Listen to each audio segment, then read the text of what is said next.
آج آپ کو ایک ایسے شہر کی کہانی سناتے ہیں جہاں لوگ صفائی کا خیال بالکل نہیں کرتے تھے۔ صرف ایک لڑکا فرحان شہر کو صاف کرنے کی کوشش کرنے میں لگا رہتا تھا۔ کل آپ نے سارا خراب فروٹ ڈال دیا تھا۔ ارے کوئی بات نہیں بیٹا، آپ اپنی مرضی سے فروٹ ڈال لیں۔ شکریہ انکل۔ ارے بیٹا، شکریہ کی کیا بات ہے۔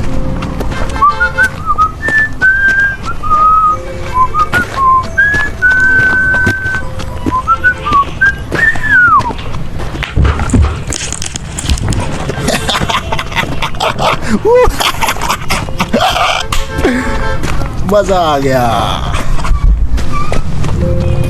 شہر میں گندگی بڑھتی جا رہی تھی، پر فرحان اپنا فرض پورا کرنے میں کوئی جھجک محسوس نہیں کرتا تھا۔ اسے جہاں بھی گندگی کے ڈھیر نظر آتے وہ شہر کی صفائی میں لگ جاتا۔ اسے پتا تھا اگر شہر کو صاف نہ رکھا گیا تو بہت سی خطرناک بیماریاں شہر کو اپنی لپیٹ میں لے سکتی ہیں۔ لوگ اس کا مذاق اڑاتے، وہ بغیر پرواہ کیے ایک اچھا شہری ہونے کا فرض ادا کرتا اور شہر کو صاف رکھنے کی پوری کوشش کرتا۔ ہاں، اس کو دیکھو، اس نے پورے شہر کی صفائی کا ٹھیکہ اٹھایا ہے۔ یہ صاف کرے گا پورے شہر کو۔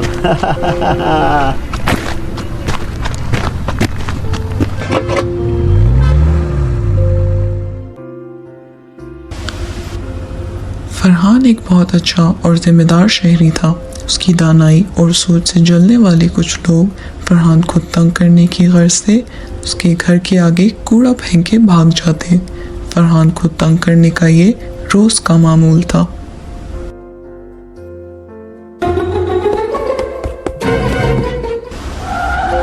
فرحان شہر کے حالات دیکھ کے بہت پریشان تھا اور سوچ میں تھا کہ جب وہ نہیں ہوگا تو اس شہر کا کیا ہوگا۔ ہر طرف کوڑے کے ڈھیر ہی دیکھنے کو ملتے، جس کی وجہ سے شہر کا نظام درہم برہم تھا۔ پر فرحان کو کیا خبر تھی کہ ایک دن اس کے ساتھ یہ حادثہ ہو جائے گا۔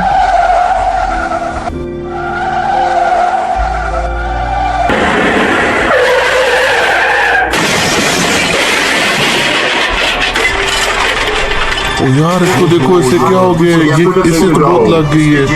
ایمبولینس، کوئی فون پہ کال کرے، فون پہ کال کرے۔ ایمبولینس بھی آ گئی ہے۔ اٹھاؤ اٹھاؤ اٹھاؤ اس کو، جلدی اٹھاؤ۔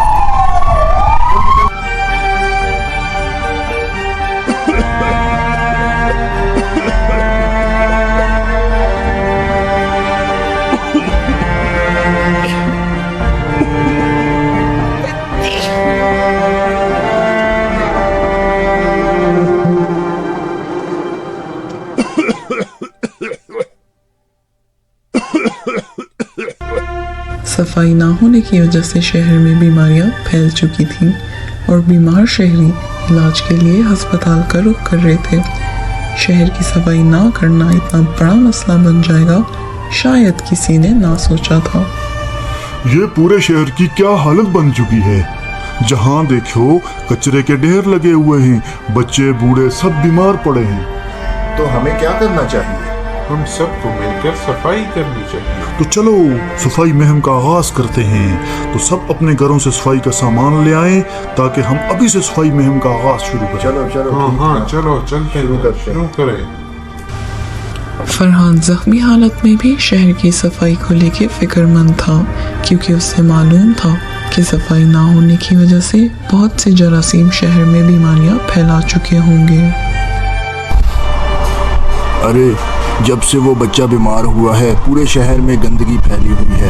ہمیں چلنا چاہیے، کچھ کرنا چاہیے۔ پہلے ہم سب اس پر ہنس رہے تھے، مگر اب دیکھو شہر کی کیا حالات ہے۔ تم بھی ہنس رہے تھے، سب ہنس رہے تھے۔ تو بھائیو چلو، وقت ضائع کرنے سے بہتر ہے کہ ابھی سے ہم صفائی کا آغاز کریں۔ اور ہاں، صفائی کرنے کے بعد اس بچے کی عیادت کے لیے بھی جائیں گے۔ چلو۔ اور یوں شہر والوں کو آخر فرحان کی قدر آ ہی گئی۔ فرحان کا مذاق اڑانے والے لوگ آج خود صفائی مہم کا حصہ تھے۔ ہر ایک کے ذمے کام لگا دیے گئے تاکہ شہر کو جلد سے جلد صاف کیا جا سکے اور بیماریوں کے جراثیم ختم کیے جا سکے۔